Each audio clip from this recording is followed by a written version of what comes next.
Yo no quiero volverme tan loco, yo no quiero vestirme de rojo. ¿Qué tal, amigos? ¿Cómo están? Bueno, en esta oportunidad les estoy dejando el solucionario del examen de la uni, tomado el día 14 de febrero, ayer. Y viendo las preguntas, son de un nivel adecuado, no está tan difícil, tampoco está tan fácil. Y como siempre se remarca las preguntas de teoría. Son 15 preguntas de teoría para marcar verdadero o falso, correcto e incorrecto. Y de temas que hacemos en el canal, todo está desarrollado prácticamente y también en sus clases de la academia. Espero que les haya ido bien. Si no es así, muchachos, a seguir luchando. Todavía hay para aprender unas cosas más. Y ya se va a llegar el momento, ¿no?, del anhelado ingreso. A los que han ingresado, felicitaciones y sigan adelante. Ya tienen una etapa más para seguir creciendo como profesionales, como personas. Bien, amigos, cuídense mucho. Estoy yendo a la solución directa, viendo la clave, fundamentando brevemente, porque todo es un marco teórico que tenemos desarrollado en las clases de este canal. Un abrazo muy grande, cuídense y nos estamos viendo. Chao. Muy bien, la primera pregunta nos plantea que el CO2 es una molécula de tipo apolar y de geometría molecular lineal.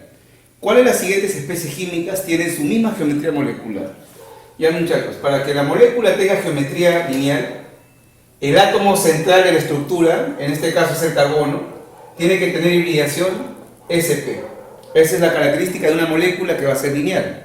Si vemos cada uno de los casos rápidamente, en el SO2 hacemos la estructura de Lewis, el azufre es átomo central, tiene acá dos oxígenos que lo van a rodear, sale aquí doble, dativo. Amigos, estoy haciendo de frente los enlaces covalentes en base a lo que ya conocemos, ¿bien? Sale acá pares libres, acá también y acá también. El átomo central aquí, viendo su hibridación, es sp2, por lo cual no tendría la llamada geometría lineal, tiene que ser sp. A este azufre le rodea un par, dos pares, el oro se cuenta con un par, tres pares, sp2. Este es angular, es angular. En la clave B nos dan una molécula impar, es una molécula muy conocida. Si han revisado las preguntas del canal y también de sus simulacros de la CPUNI, aparece mucho esta molécula. El nitrógeno al medio, dos oxígenos a los costados, hacemos los enlaces respectivos. Él tiene 6 electrones de valencia, tiene 5 y tiene 6. Una característica de una molécula impar es que va a pasar que un átomo queda con electrón desapareado. A ver, esto es así, con doble, acá un dativo, y acá va a quedar, muchachos, un electrón libre. Entonces, cuando es una molécula impar, ¿por qué es impar? Porque la cantidad de electrones de valencia es impar. Él tiene 6, por 2, 12. Él tiene 5, sería 17. Si una molécula tiene una cantidad impar de electrones de valencia, va a quedar esto, electrones desapareados. Vemos el átomo central, el nitrógeno. Tiene acá un par, se le cuenta como uno, dos pares. Al que está solito se le cuenta como un par, tres pares. También tiene hibridación sp2. No sería lineal, sería angular también como el anterior.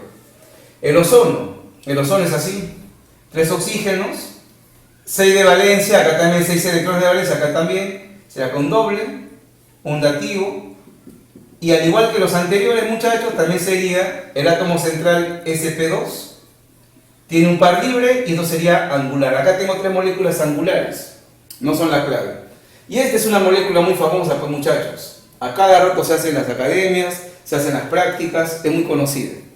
El átomo central es el berilio, elemento del grupo 2A.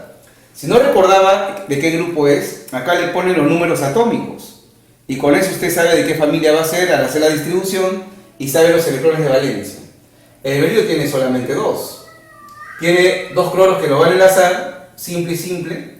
Y ahora sí, el átomo central, como tiene 2 pares que le rodean, es sp su hibridación, sería lineal, al igual que el CO2. La clave, amigos, era la D para esa pregunta. En la pregunta 22 nos dicen que los átomos de carbono se pueden clasificar como primarios, secundarios, terciarios y cuaternarios. Determina el número de átomos de carbono secundarios. Y este es muy sencillo, muchachos. Un carbono secundario es aquel que se enlaza a 2 carbonos más, con solo enlace simple. Esa es la clasificación, carbonos con enlace simple. Entonces veamos acá la estructura. Todos tienen enlace simple, todos los voy a evaluar. Este carbono es un carbono que se enlaza a 2 carbonos más, por lo cual es un carbono secundario. Este carbono también se enlaza a 2 carbonos más, sería carbono secundario. Ahora, en esta figura cíclica también tenemos carbonos. Cada vértice de la figura es un carbono. A ver, este carbono que estoy coloreando, este de aquí, se enlaza a 1, 2 y 3. Él sería terciario, no sería parte de la clave. En cambio este sí. Él se enlaza a 2 carbonos, secundario. Él también se enlaza a 2 carbonos, también es secundario. Este carbono de abajo, muchachos, también se enlaza a 1, 2 carbonos. Por lo cual acá tenemos 1, 2, 3, 4, 5 carbonos de tipo secundario. La clave sería la E. Una pregunta muy directa, muchachos. Bien, en esta pregunta 37 nos dice, muchachos, una solución de hidróxido de sodio acuosa, 0,5 molar, se usa para neutralizar 50 mililitros de una solución de HCl, un ácido clorhídrico acuoso, 0,8 molar. Determine el volumen de la solución de hidróxido de sodio que se utilizó. Amigos, esta es una solución pero directa. Acá tenemos una neutralización ácido-base. ¿Qué se cumple en una neutralización? Que el número equivalente de la base es igual al del ácido. Lo que voy a hacer para trabajar acá es aplicar normalidad por volumen del ácido es igual normalidad por volumen de la base. En una reacción química de neutralización, los reactantes que se están combinando ácido-base, por acá saldrá sal con agua, que no me interesa. No hay preguntas de ellos. Pero estos que están reaccionando van a tener igual número de equivalentes, que se puede despejar NB igual NB. Acá, como hay un OH, el teta vale 1, por lo cual la normalidad de la base será 0,5 molar también. Ya. Normalidad por volumen es el incógnita. Acá también el teta vale 1 porque hay un hidrógeno. Molaridad igual a normalidad, 0,8, y el volumen lo dejamos en mililitros porque también quiere que la clave salga en mililitros. Y amigos, el volumen de la base utilizada nos sale 80 mililitros. Esa es la respuesta. Muy fácil operación. Y la clave vendría a ser la B.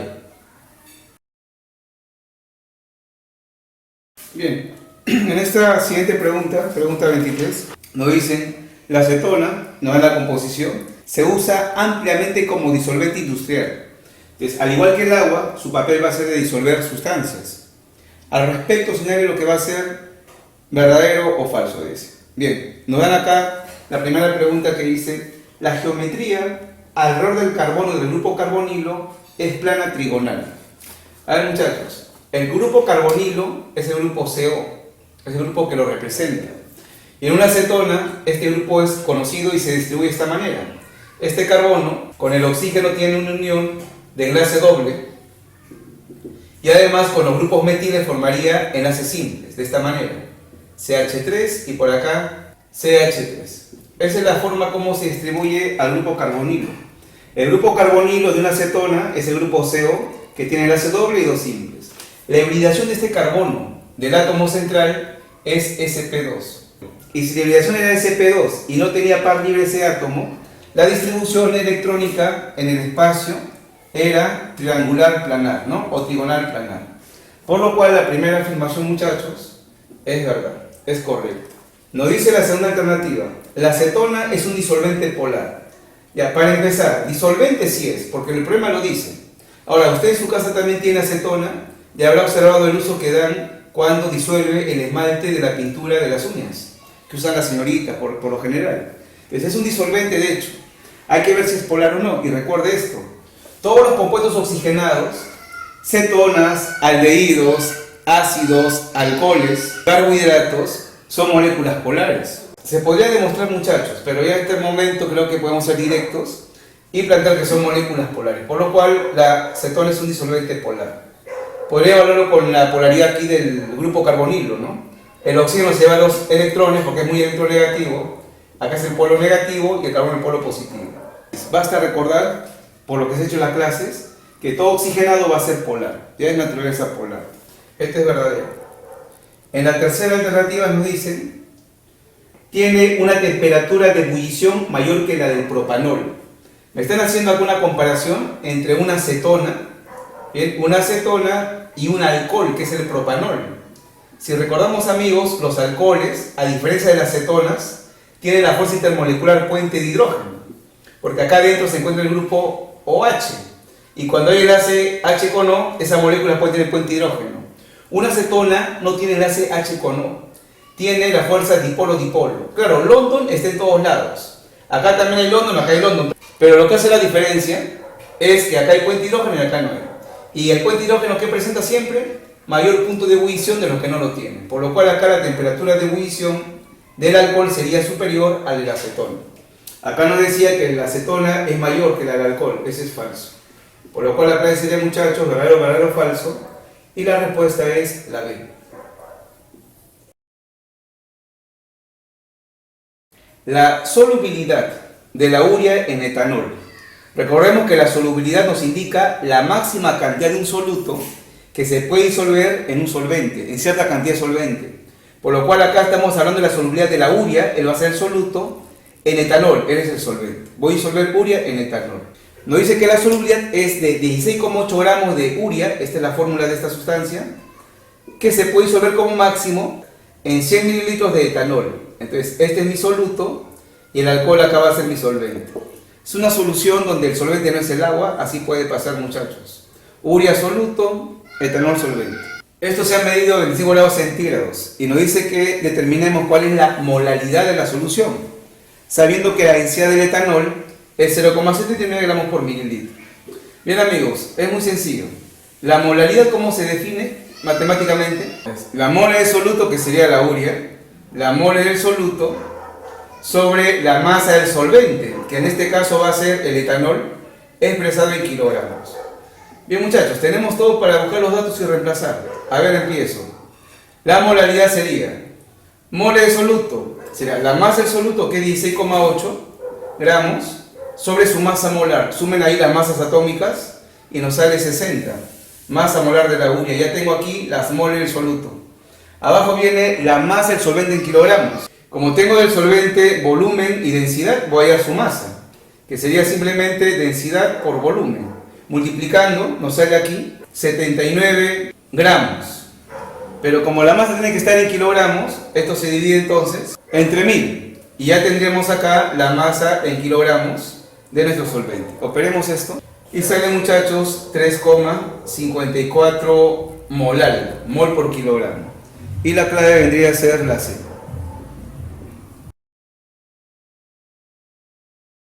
A ver, en la siguiente pregunta nos plantean esta reacción química.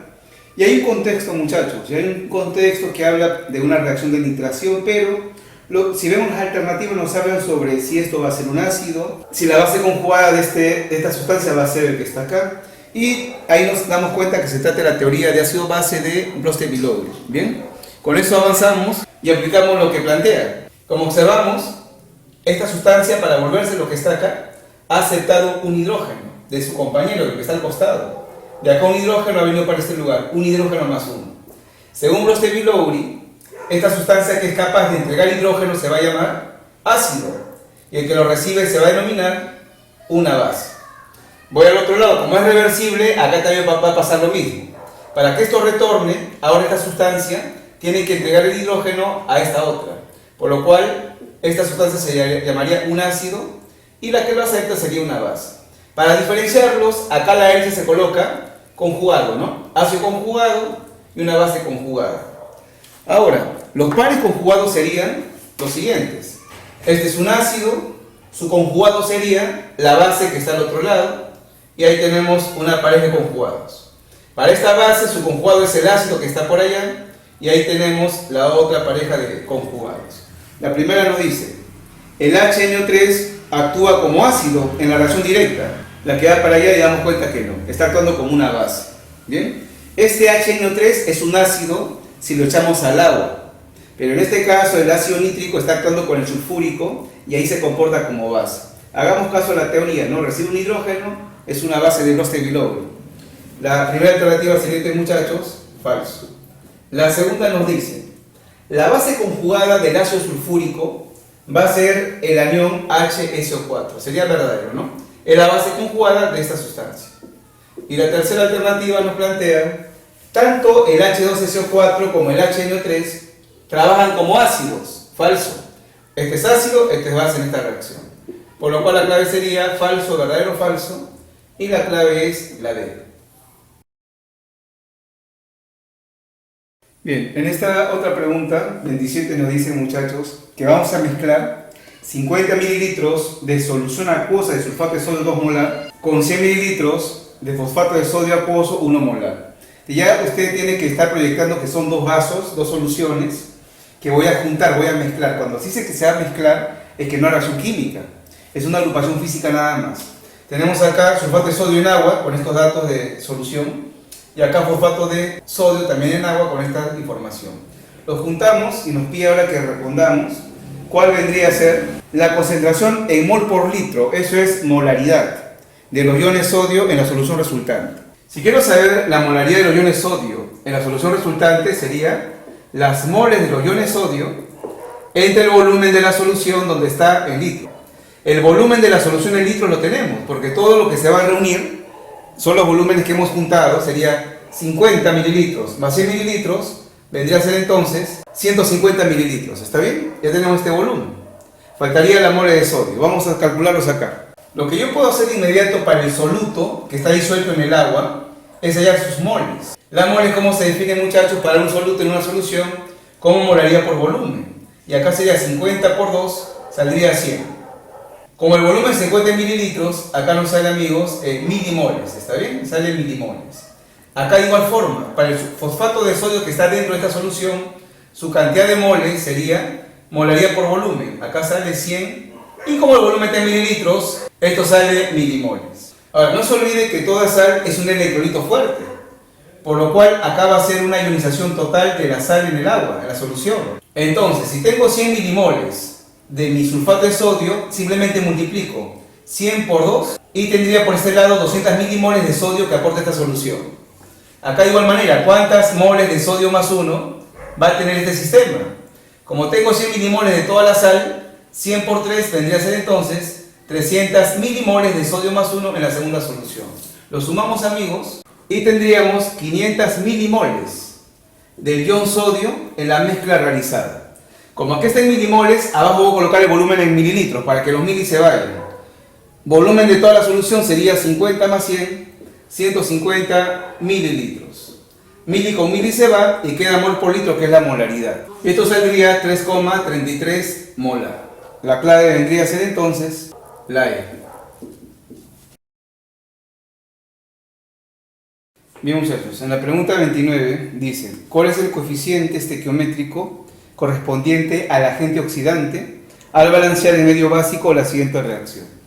Bien, nos pide balancear esto en medio básico y dar como respuesta el coeficiente del agente oxidante.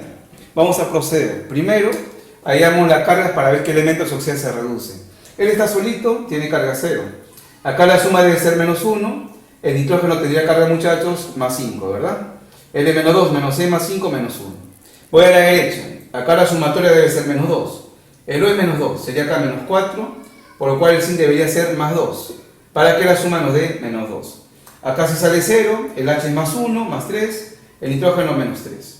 Evaluando esto, vemos que el zinc de carga 0 está pasando a más 2, por lo cual acá se realiza la oxidación. Mientras que el nitrógeno de carga más 5 pasa a menos 3, la carga disminuye, eso se llama reducción. ¿De acuerdo? Ahora vamos a hallar los electrones ganados y perdidos. Para eso tenemos que vigilar que los elementos que han cambiado de carga sean los mismos en cantidad. Un zinc y un zinc, ¿está bien? Un nitrógeno. Podemos seguir. De 0 a más 2 se ha perdido 2 electrones. De más 5 a menos 3 restamos y se ha ganado 8 electrones. Por lo cual ahora tenemos que igualar las cantidades. Multiplicamos a esto por 4 y a esto por 1. 8 electrones perdidos y 8 ganados. Este 4 y este 1 se vuelven coeficientes. Viene por acá 4, acá también 4. Este 1 viene acá, amigos, 1 y 1. Ahora, hasta ahí nomás. No está balanceado todavía el problema completamente, porque falta el medio básico que nos dicen. Pero no es necesario. Usted con calma analice y qué le están preguntando el coeficiente del agente oxidante. Y acá ya lo tenemos ya. ¿Quién es el agente oxidante? Aquel reactante que se reduce. Y se reduce él. Esta sustancia es mi agente oxidante. ¿Cuál es su coeficiente? Ya salió ya. Es 1. Es 1. De frente a la clave, amigos, sería la A. Dirá, profesor, pero no ha completado todavía el balance medio básico. Si desea, complételo. No va a cambiar esta cantidad. Seguirá siendo 1. Va a aparecer agua, va a aparecer iones OH. Genial. Pero no va a afectar este coeficiente de 1. Así que la clave es la A. Nos dicen, la electrólisis del agua acidulada produce hidrógeno gaseoso. Esta es una electrólisis específica. Al realizarlo se ha obtenido hidrógeno, ¿no? Más específicamente en el cátodo. Ahora nos preguntan, ¿cuál es la carga eléctrica necesaria en Coulomb? Nos preguntan esto. Para poder obtener 5,6 litros de ese gas hidrógeno en condiciones normales. Bien muchachos, la pregunta no es complicada. Lo que voy a hacer es utilizar la primera ley de Faraday para saber cuánto hidrógeno se desprendió. Y se termina así. La masa en gramos de la sustancia obtenida, que va a ser el hidrógeno, es igual a el peso equivalente de la sustancia por la carga en Coulomb que están preguntando sobre la constante de Faraday, 96.500. Vamos a buscar los datos y ya tenemos todo. Esta es nuestra incógnita. El peso equivalente del hidrógeno es igual a 1. Es un dato que debemos tener ya en la mente, muchachos. Y la masa en gramos lo vamos a ir acá. A ver, primero, como me dan volumen del gas en condiciones normales, voy a dar sus moles. Una mol en condiciones normales es 22,4 litros. Como tengo 5,6 litros, la mole sería 5,6 litros entre 22,4. Bien, acá ya tenemos el número de moles de gas hidrógeno. Ahora, ¿qué hacemos para sacar la masa? A las moles le multiplicamos por la masa molar. Y la masa molar del H2 es 2. ¿Estamos de acuerdo, no? El peso atómico de cada H vale 1. Por 2 sería masa molar 2. Ya tenemos acá la masa en gramos del gas. Ya tenemos esto, amigos. Igual, el peso equivalente del hidrógeno es 1. La carga en Coulomb es la incógnita. Y acá la constante es 96.500. Se dan cuenta que solo era reemplazar. El único trabajo aquí era que el volumen lo pasemos a moles y luego a masa por la masa molar del gas. Operando esto, la carga en Coulomb nos sale 48.250. ¿Listo? Ya tenemos la clave. Sería la B.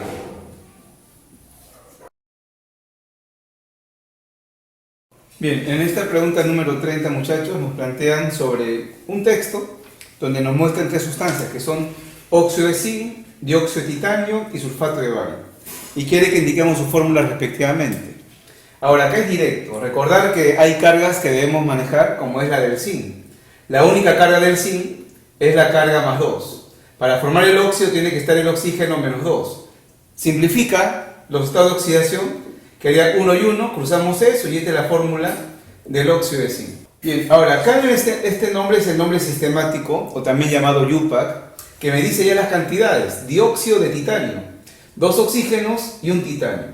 Por lo cual la fórmula sería titanio, oxígeno, 2, de inmediato. Ahora acá, el sulfato de bario. El bario es un elemento del grupo 2 de la tabla, tiene carga más 2. Y el sulfato es un anión muy conocido, es el SO4 de carga menos 2. Como son pares, mitad y mitad, que haría 1 y 1, cruzamos esos datos y la fórmula nos saldría directamente así, sulfato de bario. Bien muchachos, la clave que enmarca estas tres fórmulas sería la E. A ver muchachos, en la pregunta 39 nos plantean tres sustancias, amoníaco, el trifluoruro de boro y tricloruro de aluminio. Nos indica que indiquemos verdadero o falso. Viendo las alternativas quieren que hablemos de la polaridad de las moléculas.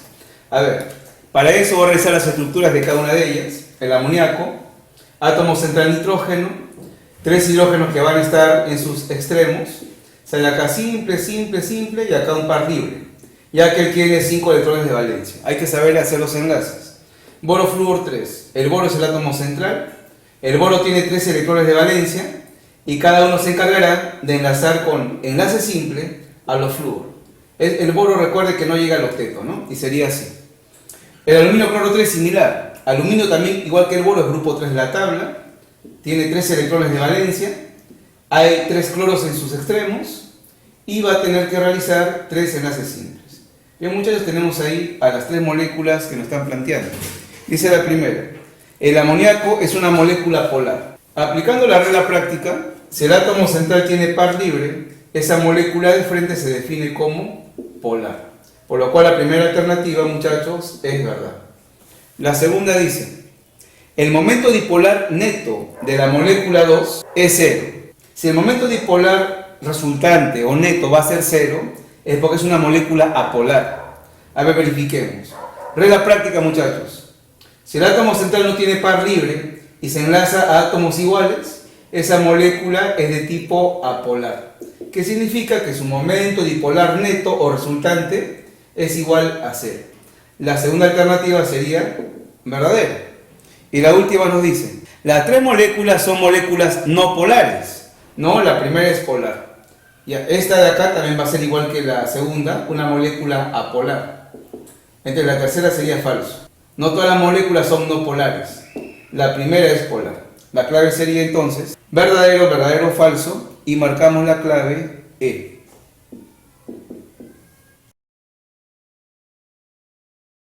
Esta pregunta 38 nos están hablando del principio de Chatelier. Nos plantean una reacción química reversible. Vemos acá el CO más el hidrógeno forman el metanol y libera energía. Es una reacción exotérmica. Y nos plantean que veamos las condiciones que favorecen a la mayor producción de alcohol metílico. Este es el alcohol metílico lo que se va a producir. Si quiero generar acciones que favorezcan a su formación, a su producción, tengo que ver acciones que hagan que este sistema en equilibrio se desplace hacia la derecha. Vamos a la primera alternativa. Dice un aumento de temperatura en el reactor. Si se incrementa externamente, esta es la acción externa. Si aumento la temperatura del reactor, por dentro el sistema haría lo contrario para volver a equilibrarse, que sería disminuir la temperatura. Y para reducir la temperatura tiene que irse al lado de la reacción donde no haya calor. Y no hay calor acá. Ahí se va a enfriar. ¿Bien? Si el sistema quisiera aumentar la temperatura, tendría que irse a fabricar calor. En este caso, como quiere enfriarse, se va para este lado. No sería clave porque quiere que se vaya para la derecha para producir más metanol. La 2. Un aumento de la presión del sistema. Si aumentamos la presión, él por dentro para recuperarse y volver a equilibrarse buscaría reducir la presión. ¿Y cómo disminuye la presión? Eso lo va a hacer desplazándose al lugar donde exista menos moles de gas. Porque recuerden que las moles y la presión son directamente proporcionales. Si usted desea tener menos presión, tiene que haber menos moles de gas. A ver, veamos los lados. Acá a la izquierda, 2 más 1, tenemos 3 moles. Y acá a la derecha tenemos solo una mol de gas. Acá está. Por lo cual, como quiere menos moles de gas, se va para la derecha. Bien, esta segunda alternativa sí favorece a la producción de metanol. Y la 3, retirar CH3OH, retirar el alcohol metílico, o sea, disminuir su concentración. Si ese gas yo lo retiro, voy a perturbar el equilibrio. Lo que haría para recuperarse es incrementarlo, formarlo. Si usted ha quitado una sustancia, el sistema buscaría reponerlo, aumentarlo. Y como está a la derecha, para que aumente eso, se va para ese lugar, para la derecha. También sería una alternativa que favorece a la producción de metanol. Y marcamos la E. En la pregunta número 40 nos dice, no habla de un texto, un científico encontró una nueva sustancia y habla de una serie de propiedades. Y nos dice al final que de las propiedades subrayadas, que son solo estas 4, en el texto hay muchas propiedades, pero solamente se subrayan estas que estoy acá escribiendo. Con respecto a estas, determine cuántas propiedades son intensivas y físicas a la vez. Bien, a ver, para empezar, planteemos si son físicas o químicas. Cuando dice densidad, es una propiedad física. Reacciona con un óxido, dice el texto. Reaccionar con algo, eso es químico. El color es una propiedad física, muchachos, y la acidez es una propiedad química. Por lo cual tenemos por el momento estas 2 alternativas para poder evaluar. Nos dice ahora que además de ser físicas, quiere que sean intensivas. Una propiedad intensiva es aquella que se mantiene constante para cualquier parte que yo tome del cuerpo a estudiar. Y la densidad de una sustancia es una propiedad intensiva. ¿La densidad del agua cuánto es? 1 gramo por mililitro, ¿no? En lo que manejamos en los problemas. Y eso es para 1 litro de agua, o de ahí medio litro o 2 gotas, se mantiene constante. Por lo cual es una propiedad física e intensiva. El color también. El color, por ejemplo, del oro es igual para cualquier porción que tomo del oro. Es una propiedad física que se mantiene constante, no importando la cantidad a analizar. Por lo cual es física y también intensiva. Tenemos, muchachos, 2 nada más. La clave sería la C. Nos plantean que con respecto a la contaminación del aire, indique la secuencia correcta después de determinar si la proposición es verdadera o falsa. Primera alternativa. El SO2, dióxido de azufre, y los NOx, óxido de nitrógeno, generan la lluvia ácida. Eso, muchachos, es verdad. Ya tenemos todo un capítulo de contaminación ambiental donde se ha detallado estas cosas. El SO2 se emite, por ejemplo, por centrales metalúrgicas, donde se procesan metales, se refinan metales, y es un causante de lluvia ácida como lo fue en la Oroya. El óxido de nitrógeno también se emite por el parque automotor, por los combustibles fósiles, y también produce lluvia ácida. Esto genera ácido sulfúrico y esto ácido nítrico en el medio ambiente. Es verdad la primera alternativa. La 2. Los FCs, los clorofluorcarbonos, contribuyen al aumento del efecto invernadero. El efecto invernadero, muchachos, es la retención de calor. Y para eso hay gases. Los gases principales que retienen calor es el CO2, es el metano y es el vapor de agua. Son los gases que principalmente están en la naturaleza y retienen calor para el efecto invernadero. Pero también a eso se suman gases que el hombre ha creado. Por ejemplo, ha sintetizado más CO2, eso se ha incrementado mucho, pero también ha creado los FCs. Y si bien estos, su principal problema es que destruyen la capa de ozono, también favorecen a retener calor, a generar un mayor efecto invernadero. También, muchachos, el ozono es un gas que retiene calor. Así que esto es verdadero. Esto es verdad. Y la tercera, el CO2 absorbe la radiación infrarroja. Claro, lo que pasa es que el CO2 que está en la atmósfera, que causa el efecto invernadero y cuando se intensifica el calentamiento global, es un gas que retiene calor. El calor que emiten los cuerpos de la Tierra. Y ese calor que emiten los cuerpos es radiación infrarroja. Por lo cual, este es verdad. El CO2 retiene radiación infrarroja. Todo es verdadero y la clave sería, muchachos, la B. A ver, esta pregunta nos dice: la tabla periódica es la herramienta más importante que usan los químicos para organizar, recordar datos químicos, pero sobre todo, predecir propiedades. Al respecto, indique cuáles de las siguientes proposiciones son verdaderas. Vamos a la primera pregunta. Nos dice así: la segunda energía de ionización del átomo de oxígeno es mayor que su quinta energía de ionización. A ver, amigos, acá tenemos al oxígeno, Z igual a 8, ahí tiene la distribución. Aquí he dibujado ya el átomo con su núcleo y sus niveles. Nivel 1, 2 electrones, ahí está. Nivel 2, 6 electrones, acá lo tenemos. Hay que recordar que la energía de ionización era la energía que el átomo debe absorber para quitarle un electrón. ¿Y por qué hay que darle energía? Porque el átomo no quiere soltar su electrón, debido a que como ellos son negativos y el núcleo es positivo, ahí hay una fuerza de atracción que no quiere que se vaya el electrón. Entonces se le da energía. Digamos que voy a quitarle el primer electrón, este que está arriba. Se llamaría energía de ionización 1. Le suministro esa energía, el electrón la absorbe y se va. Ya está. Pero ¿qué sucede? Cuando el electrón se va, la zona extranuclear se pega más al núcleo. Cada vez que un átomo pierde electrones, el átomo se hace más pequeño.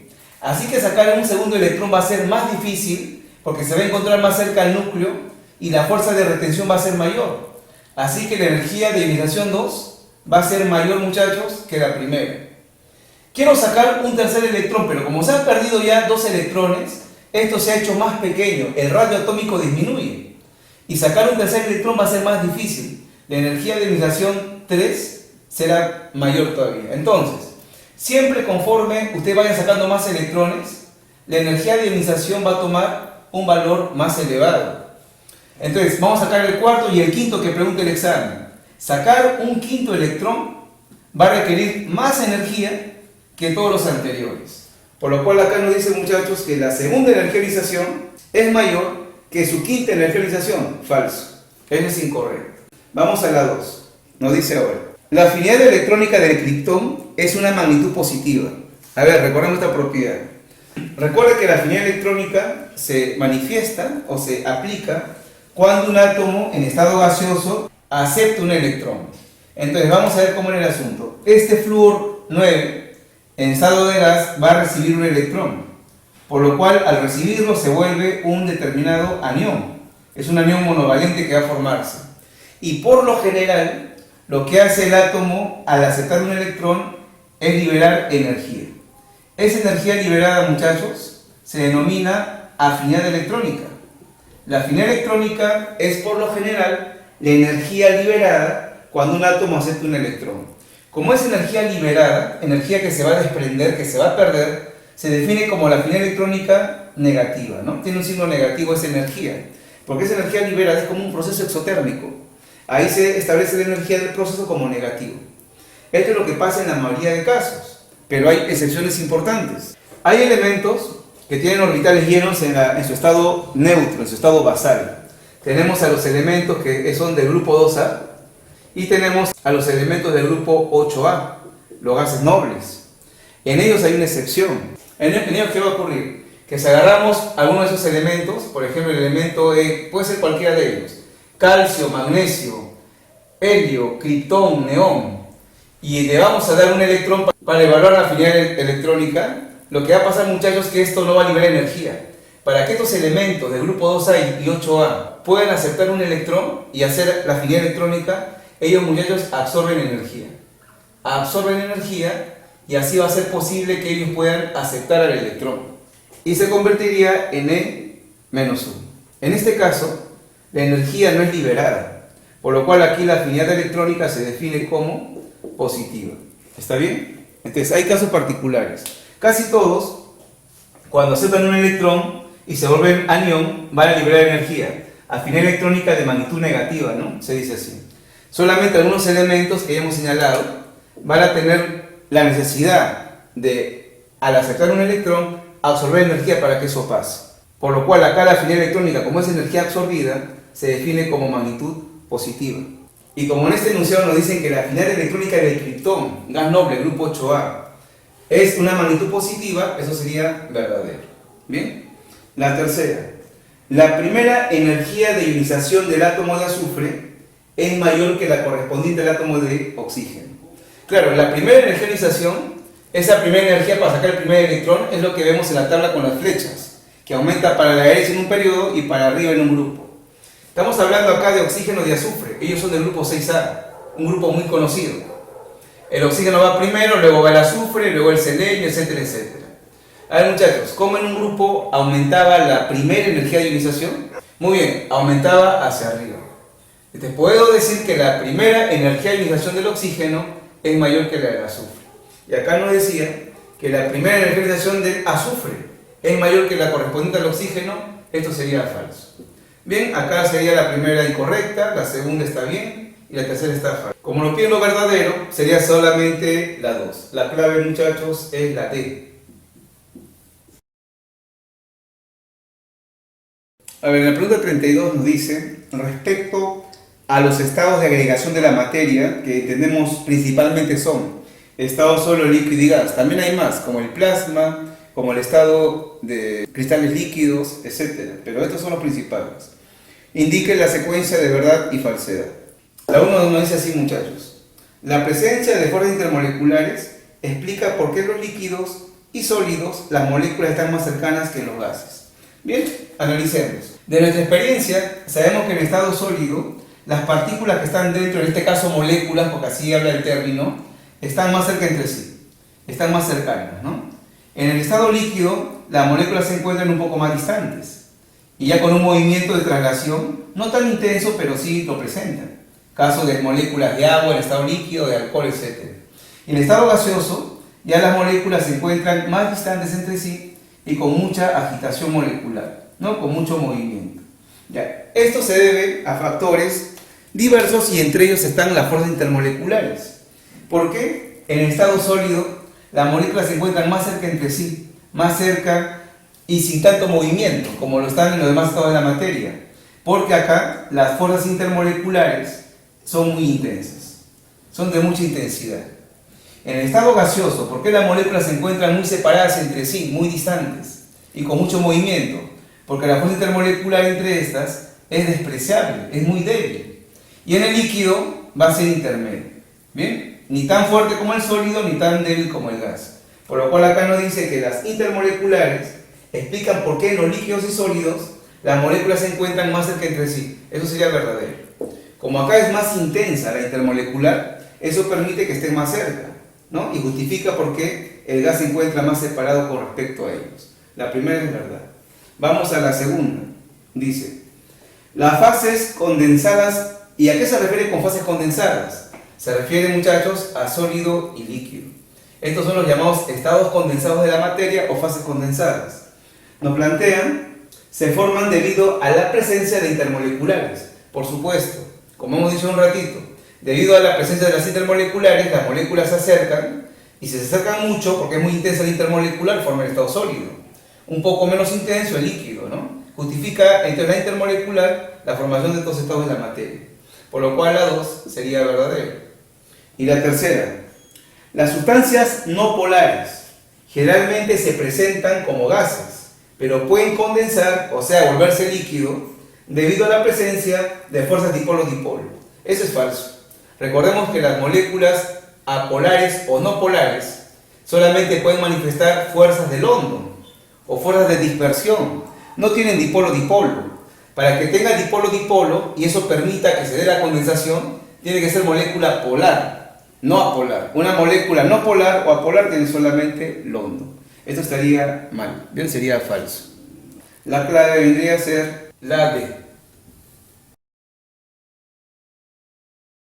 En la pregunta 28 nos plantean ahora lo siguiente. Dadas las siguientes proposiciones referidas a la estructura atómica de los elementos químicos, ¿cuáles son correctas? Ya, pide lo correcto. Dice, el oxígeno Z8 y el silicio número atómico 14 tienen igual número de orbitales semillenos y vacíos. Bueno, hagamos la distribución.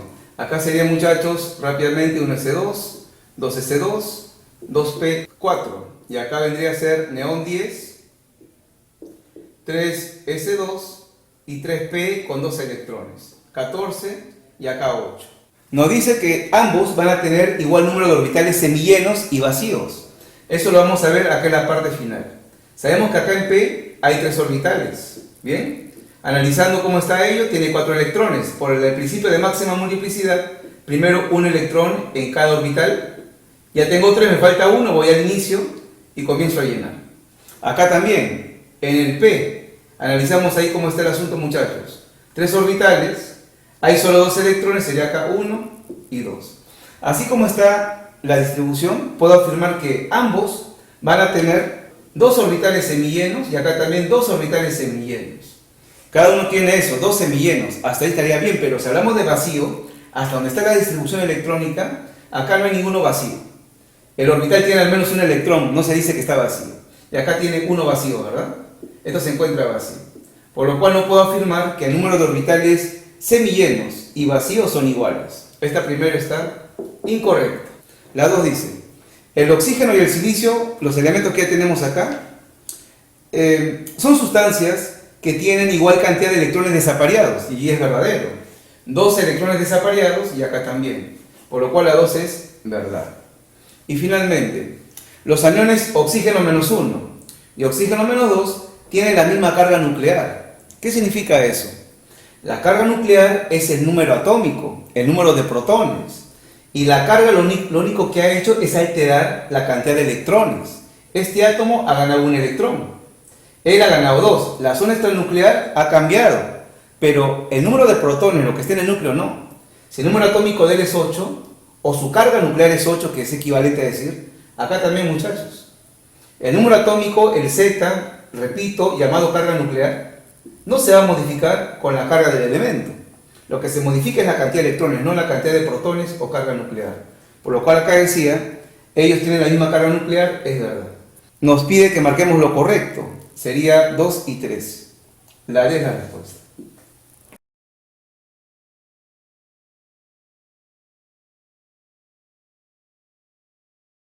Ahora, amigos, en la pregunta 35 nos habla con respecto a los coloides y nos pide que marquemos lo que es correcto. A ver, una idea breve.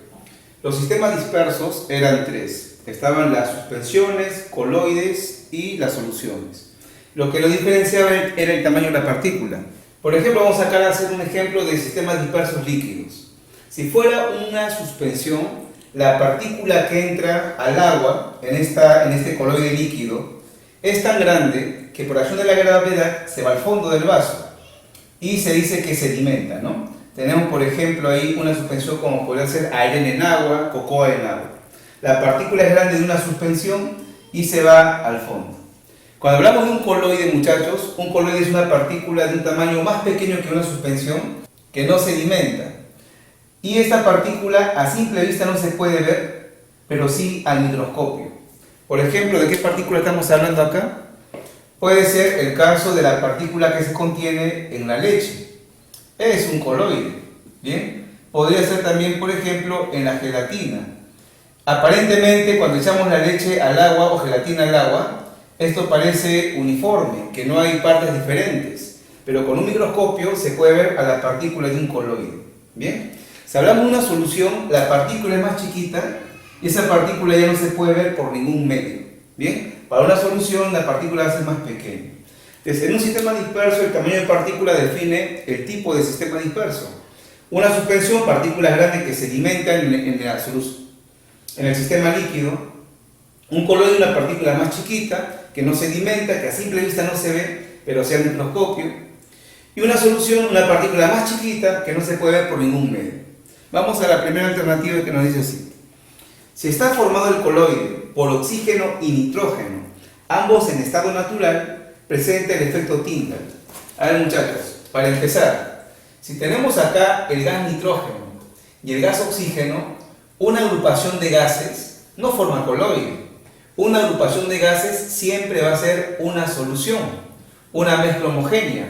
Caso, por ejemplo, del aire, caso del gas natural. Si tenemos una agrupación de gases no se puede llamar coloide, por ende no podemos poner que tiene efecto Tyndall. El efecto Tyndall es solamente para coloides, ¿está bien? Caso de la leche, caso de la gelatina. Esta primera es falso, no es coloide, es una solución, una mezcla homogénea. Ahora la dos. Un método para separar los componentes de un coloide líquido es mediante la filtración con membranas. Este es muy interesante. A ver, muchachos. Una filtración común, es decir, con un papel filtro o con un colador, ¿no?, que tenemos en casa echando ahí el coloide, obviamente no va a poder separar a la partícula del coloide. Para esto se van a usar membranas. Esto ocurre en el cuerpo. Por ejemplo, una partícula de coloide que tenemos en el cuerpo son proteínas. Por las proteínas. Estas proteínas, cuando van al riñón, van a ser retenidas. Acá tenemos las membranas que están en el riñón, los glomérulos, ¿no?, que por ahí pueden haber leído. ¿Bien? ¿Y qué sucede? En la sangre se encuentra una mezcla de muchas sustancias. Está potasio, por ejemplo, está un poco de urea que debe ser eliminado, y están las proteínas, como la albúmina, que es la proteína más abundante en la sangre, ¿no? Entonces, esto es lo que va a suceder. Aquí tenemos la membrana, que tiene poros muy pequeñitos, y cuando llega toda esa masa de líquido que va a ser procesado en el riñón, la urea va a pasar. Es una molécula pequeña que atraviesa, igual que el potasio que tenemos en exceso en el cuerpo, y se va en la orina. En cambio, las proteínas, que son las partículas coloidales, son importantes para nuestro cuerpo, no deben salir. Por su tamaño van a ser retenidos, ¿no? Van a ser retenidos y van a ser quedados en nuestro organismo.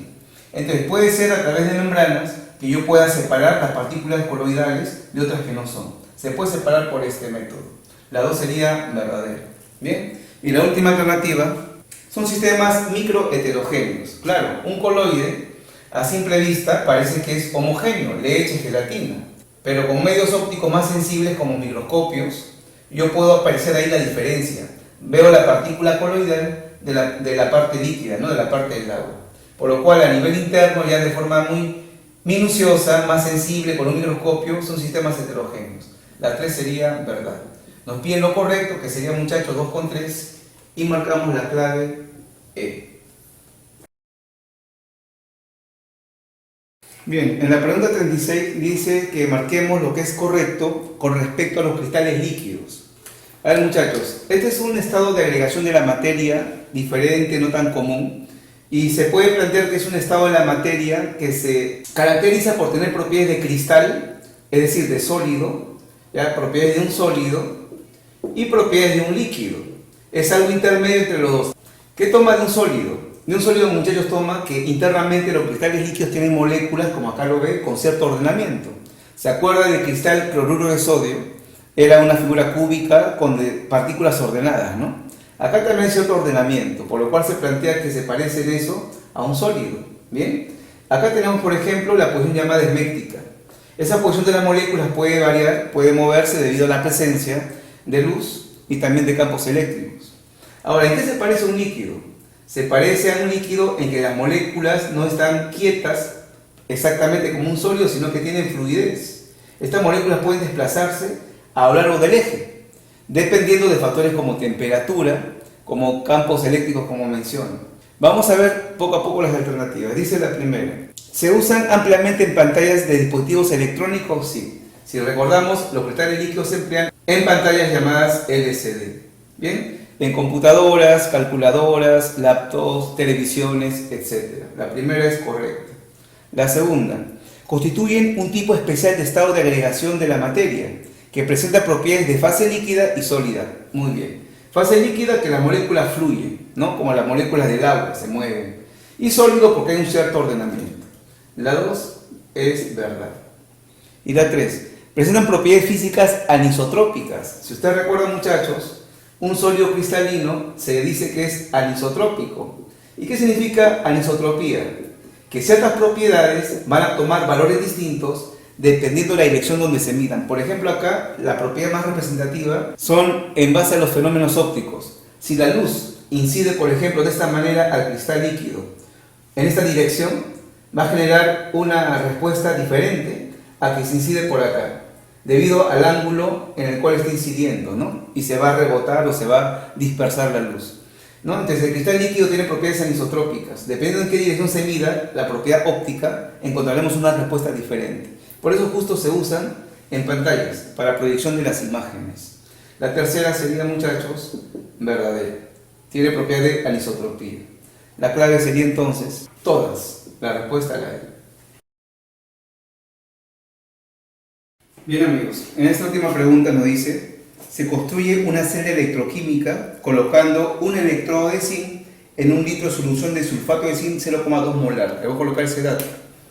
Vamos a colocar, dice, en una celda un electrodo de zinc. Este sea nuestro electrodo de zinc, una barra sólida. Acá vamos a tener una solución de sulfato de zinc. En solución esta sal y va a ser de concentración 0,2 molar. Además, el volumen de la solución donde va a estar este electrodo, de esta solución de sulfato de zinc, es 1 litro. Por otro lado, se va a colocar un electrodo de cobre. Será en este lugar, muchachos, tenemos acá el electrodo de cobre sólido, y eso va a estar en una solución ahora de cloruro de cobre 2. Muy bien, de concentración nos dice 0,1 molar, y el volumen también de esta solución va a ser de 1 litro. Nos plantea que hallemos la concentración final del cobre más 2. Claro, acá dentro, en esta celda, tenemos iones cobre de carga más 2. Esto tiene ahorita una concentración. Nos dice que hallemos la concentración final de ese cobre más 2 en mol por litro molaridad. Si la corriente producida, que es una celda galvánica, va a ser de una intensidad de 2 amperios, durante el tiempo nos plantea el dato, muchachos, de 1800 segundos. Bien, y nos dan como dato los potenciales estándar de los electrodos. A ver, primero lo que tengo que averiguar es qué pasa con el cobre más 2. ¿Aumenta o disminuye? Viendo acá los potenciales que son de reducción, nos damos cuenta que en este caso el cobre tiene mayor potencial que el otro, por lo cual el cobre se va a reducir en esta celda galvánica. Entonces, muchachos, el cobre más 2 que está acá en el sistema comenzará a reducirse y se comenzará a depositar en el electrodo.